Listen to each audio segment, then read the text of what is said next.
Bite शीशम की उन्नत खेती। जी हाँ दोस्तों, हम बात कर रहे हैं तिल की उन्नत खेती के बारे में।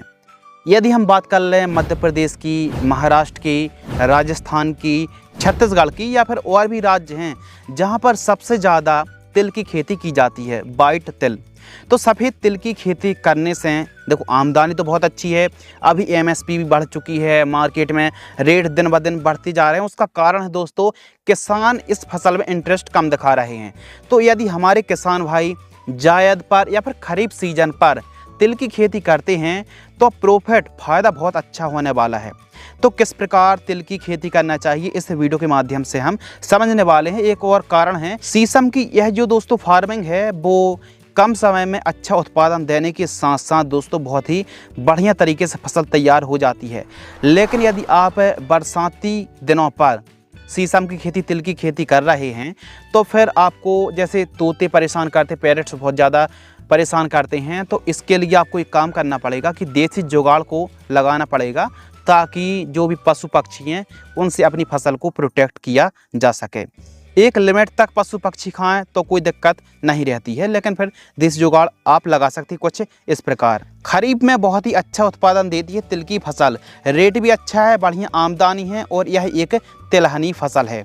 यदि हम रेट की बात करें, बाजार भाव की बात करें, तो अभी का जो रेट चल रहा है 11,000 रुपये से लेकर के 12,000 रुपये प्रति कुंटल तिल के रेट चल रहे हैं। 1 एकड़ में 3 से 4 कुंटल पैदावार आप बड़े आराम से निकाल सकते हैं। 80-85 दिन की यह टोटल फसल मानी जाती है।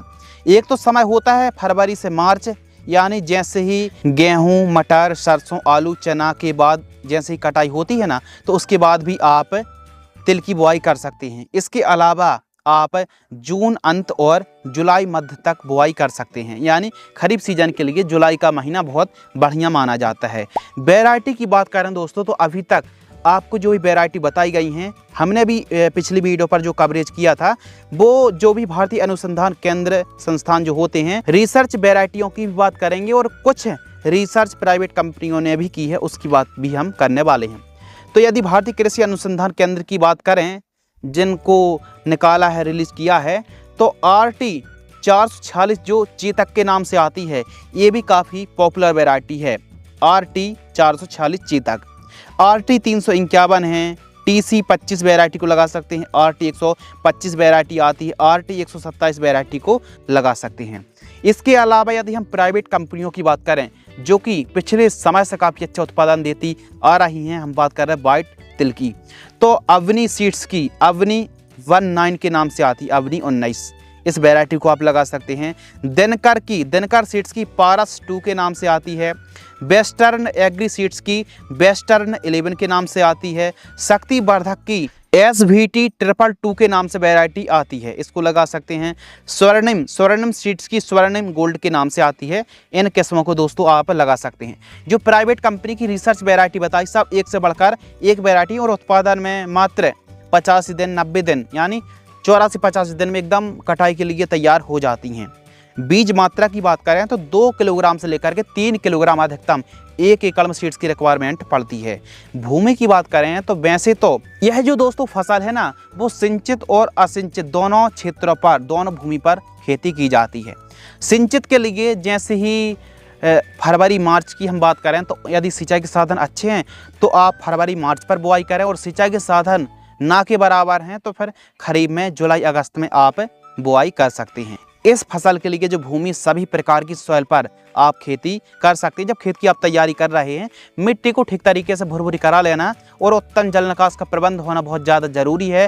खेत पर पानी खड़ा ना होना चाहिए, पानी का भराव ना हो। अच्छे तरीके से मिट्टी को भुरभुरी करा लीजिए और खेत के चारों साइड साफ सफाई करा लीजिए। फिर उसके बाद आपको बुआई करनी है, और बुआई आप छटका विधि से ना करके यदि आप लाइन टू लाइन बुआई करेंगे, जो कि आप वीडियो पर देख रहे हैं कुछ इस प्रकार, यदि आप पंक्ति टू पंक्ति में बुआई करेंगे तो स्प्रे करने में, निराई गुड़ाई करने में, मिट्टी को चढ़ाने में, स्प्रे करने में, सिंचाई करने में, हर एक एक्टिविटी को भी फॉलो करने में आसानी होगी।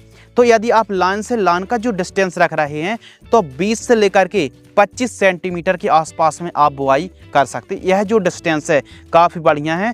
और तिल की जो गहराई है वो आपको 2 से लेकर के 3 सेंटीमीटर गहराई से ज़्यादा गहराई पर आपको बुआई नहीं करनी है। अधिकतम 3 सेंटीमीटर गहराई बढ़िया है। बाकी ब्रॉडकास्ट छिटका विधि से भी आप बुआई कर सकते हैं, लेकिन यदि आप लाइन टू लाइन बुआई करेंगे तो बढ़िया। और एक चीज़ और, यह जो तिल है ना, इसका जो सीड्स है बहुत ही बारीक होता है, तो आप बालू रेत के साथ भी मिला करके बुआई कर सकते हैं। तिल की खेती आप कर रहे हैं तो बीज उपचार करना भी बहुत ज़्यादा कंपलसरी है, ज़रूरी है। ज़्यादा महंगे फंगीसाइड से बीज उपचार करने की आवश्यकता नहीं है। केवल CM75 कार्बेंडाजिम प्लस मैंकोजेब, एक तो जो फफूंदनाशक आती है, 1 किलोग्राम बीजों को 5 ग्राम फंगीसाइड से बीज उपचार कर लीजिए। हल्के से पानी के छींटे मारिए और बीज उपचार को अच्छे तरीके से बीज उपचार कर लीजिए। फिर उसके बाद बुआई करेंगे तो जर्मिनेशन, अंकुरण, जड़ में फंगस की समस्या नहीं रहेगी। बढ़िया तरीके से फसल ग्रोथ और बढ़वार लेने वाली है। तो UPL के हिसाब से आप बीजों को उपचार कर सकते हैं। बुआई के समय खाद बेसल डोज एक अच्छी पैदावार के लिए, क्योंकि देखिए परंपरागत तरीके से आप तिल की खेती करते आ रहे हैं, उत्पादन कितना मिला, ज़्यादा से ज़्यादा 1 क्विंटल 2 क्विंटल।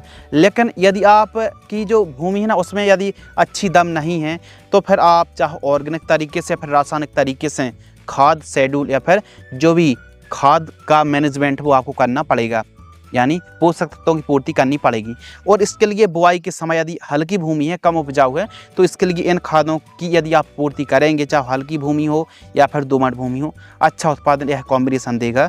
बुआई के समय SSP जो दानेदार वाली खाद आती है 45 किलोग्राम, 300 रुपये के आसपास की आती है।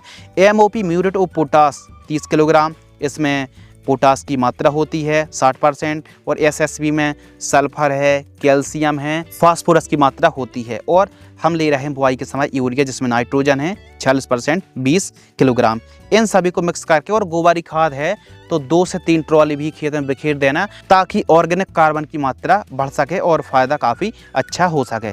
अब हमने बुआई कर दी दोस्तों, और बुआई के बाद जो बड़ी समस्या क्रिएट होती है वो खरपतवार। और खरपतवार इतने जिद्दी होते हैं, यदि मजदूर उपलब्ध हैं तो फिर निराई गुड़ाई तो ठीक है, लेकिन मजदूर उपलब्ध नहीं हैं तो सकली पत्ती के खरपतवार के लिए आप बायर कंपनी की बिप सुपर 30 ml का स्प्रे कर सकते हैं। इसमें यह टेक्निकल आप देख रहे हैं, यह टेक्निकल को 15 लीटर पानी में 30 ml की दर से स्प्रे करेंगे तो खरपतवार आसानी से कंट्रोल हो जाएंगे। लेकिन कब? जब आपकी फसल में खरपतवार 3-4 पत्ती को हों, या फिर तिल की फसल, ध्यान सुनिए, तिल की फसल लगभग बुआई से 25 दिन के आसपास की हो जाए, तब आप स्प्रे कर दीजिए, खरपतवार कंट्रोल हो जाएंगे। इसके अलावा जो सबसे इम्पोर्टेंट टॉपिक है कि जो कीटों की रोकथाम या फिर बेस्ट कॉम्बिनेशन के बारे में बताइए, कीट प्रबंधन के बारे में बताइए। तो तिल की फसल पर कुछ गिनी चुनी बीमारी, कुछ गिनी चुनी सकिंग पेस्ट और चबाने वाले कीटों का प्रकोप होता है, जैसे एफिड्स, जैसिड्स, सफ़ेद मक्खी, पाउडर मिल्ड्यूड, फली छेदक, पत्ता लपेट, तना छेदक, जड़ गलन की समस्या आती है। तो यह जो भी समस्याएं हैं क्रिएट्स होती हैं, चाहो हम जड़ों का जो बेल्ट है, या फिर जड़ें काली पड़ जाना, जड़ों में नुकसान पहुंचना, या फिर अच्छी बढ़वार ना होना, और कई प्रकार के कीटों का प्रकोप होता है, और पीलापन भी एक समस्या है। तो इसके लिए जो स्प्रे शेड्यूल है, चाहो रस चूसक कीट हों या फिर चबाने वाले कीट हों, तो इन कीटों को दोस्तों कंट्रोल करना बहुत ज़्यादा ज़रूरी है। तो इनको कंट्रोल करने के लिए क्यों ना हम स्प्रे शेड्यूल के बारे में समझें। तो जो फर्स्ट स्प्रे है हमारी तिल की फसल बुआई से 25 दिन के आसपास की हो जाए, तब हमको पहले स्प्रे में profenofos 40% plus cypermethrin 4% EC 25 ml लेना है। यदि हम ट्रेड नेम की बात करें तो यह है नागार्जुन कंपनी की प्रोफेक्स सुपर कीटनाशक में यह टेक्निकल मिल जाता है। मात्र 25 ml आपको लेना है, और इसके साथ आपको मिक्स करना है प्रोपिनेप 70%, जो 70% WP फंगीसाइड आती है, इसको आपको लेना है 40 ग्राम। इन दोनों को मिक्स करके 15 लीटर पानी घोल करके स्प्रे करना चाहिए। अच्छा कवरेज मिले तो आपको सिलिकॉन चिप को स्टिकर स्प्रेडर मिलाकर ही स्प्रे करना चाहिए। सेकंड स्प्रे में हम ले रहे हैं जब 40 दिन के आसपास की फसल हो, तो द्वितीयक स्प्रे में हम रोगौर यानी डाइमेथॉयड 30% EC 25 से 30 ml ले रहे हैं, और एसिटाइमप्रेट 20% SP हम 10 ग्राम ले रहे हैं, जैसे इक्का के नाम से आती है, और रोको फंगीसाइड जिसमें थायोफेनेट मिथाइल है 40 ग्राम 15 लीटर पानी में घोल करके स्प्रे करना चाहिए। और यदि 65 दिन के आसपास की फसल हो और आपको लगे कि कुछ और इल्लियों का प्रकोप, कीटों का प्रकोप है, तो फिर आप सिजेंटा कंपनी की सिम्बोडस 25 ml आपको लेना है और NPK 13-045 100 ग्राम लेना है। बायर की एम्बिशन जो टॉनिक है 25 ml और स्वाधीन फंगिसाइड 40 ग्राम 15 लीटर पानी घोल करके स्प्रे करना चाहिए। और आपको लगे कि नहीं 65 दिन की फसल पर इल्लियों का प्रकोप है भी है फली छेदक का, तो फिर सिजेंटा कंपनी की सिम्बोडस की जगह आप एम्प्लिगो, सिजेंटा कंपनी की एम्प्लिगो या फिर आदामा इंडिया कंपनी की फेलेथोरा किसी भी एक का स्प्रे आप कर सकते हैं सिमोडिस के अलावा। तो इस प्रकार स्प्रे शेड्यूल चलाना चाहिए। अब जरूर नहीं कि 3 ही स्प्रे करें, बल्कि फसल की सिचुएशन को देखते हुए ही स्प्रे चलाएं। खाद के शेड्यूल के ऊपर भी दोस्तों हम बात कर लेते हैं। तो जो भी खाद का शेड्यूल है वो कुछ इस प्रकार है। 1 एकड़ की दर से आपको जो भी खादों के बारे में बताने वाले हैं, इनको जड़ों से 3 से 4 इंच दूर दे करके मिट्टी थोड़ा सा खोद करके फिर मिट्टी को फिल कर दीजिए।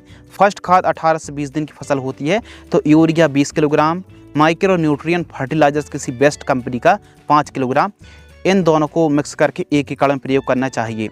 सेकंड खाद 35 दिन के आसपास की फसल होती है तो किसी बेस्ट कंपनी का जिंक सल्फेट लेना है 5 किलोग्राम 33% वाला। यूरिया और उर्वरक खाद आपको लेना है 30 किलोग्राम और बोरोन आपको लेना है 500 ग्राम। इन तीनों को मिक्स करके प्रति एकड़ की दर से प्रयोग करना चाहिए। तो तिल की फसल पर केवल यह 2 खाद यदि आप प्रयोग करेंगे और यदि फसल बहुत अच्छे तरीके से प्रोग्रेस ले रही है, हरी भरी है, तो 1 खाद में ही काम चल जाएगा फर्स्ट खाद। और सेकंड खाद की ज़रूरत पड़े तो फिर इसको आप अप्लाई कर सकते हैं। यदि पीलापन, कमज़ोर बढ़वार और फल फूल की संख्या देखने के लिए नहीं मिल रही है तो फिर इस खाद को आप चला सकते हैं। और स्प्रे पर प्रॉपर स्प्रे चलाएंगे तो जो फ्लावर ड्रॉपिंग है या फिर तिल की फसल पर फल फूल कम आ रहा है, फूल कम आ रहा है, फूल आ भी रहा है तो फिर कन्वर्ट नहीं हो पा रहा है, स्प्रे शेड्यूल सही समय पर आप चलाएंगे तो उसका प्रॉफिट भी और फ़ायदा भी काफ़ी अच्छा मिलेगा। और तिल एक ऐसी फसल है जिसमें नाइट्रोजन, फास्फोरस, पोटास, सल्फर और बोरॉन की आवश्यकता थोड़ा ज़्यादा होती है। तो सल्फर को आपको नज़रअंदाज नहीं करना है। तेल की मात्रा बढ़ाने के लिए सल्फर बहुत अच्छा काम करती है। यदि बहुत ज़्यादा टेम्परेचर बढ़ रहा है और बरसात नहीं हो रही तो रोगों से लड़ने की भी ताकत देती है सल्फर। तो सल्फर को नज़रअंदाज ना करें। बुआई के समय या फिर SSP में सल्फर मौजूद होती है तो सल्फर का आप ज़रूर प्रयोग करें तिल की फसल पर। यदि हम लागत की दोस्तों बात करें तो 10 से 15 हज़ार रुपये के आसपास लागत आती है, यानी काफ़ी बढ़िया प्रॉफिट देने वाली यह फसल है। तो आप बढ़िया पैदावार निकाल सकते, बढ़िया कमाई कर सकते। यह फसल भी हमारे किसान भाई खरीफ सीजन में और जायद में मध्य प्रदेश किसान, राजस्थान, महाराष्ट्र, छत्तीसगढ़ के किसान खेती कर सकते और भी जहां पर खेती होती वहां पर खेती करके प्रॉफिट अच्छा निकाल सकते हैं। तो इस प्रकार हमारे किसान भाई शीशम की खेती यानी तिल की खेती कर सकते हैं। यदि आपको यह वीडियो पसंद आती है तो वीडियो को लगाएं। हमने अपनी तरफ से फुल एफर्ट लगाया, अब बारी है आपके एफर्ट की। तो कृपया एक लाइक करके अपनी तरफ से एफर्ट जरूर लगा दीजिए। धन्यवाद।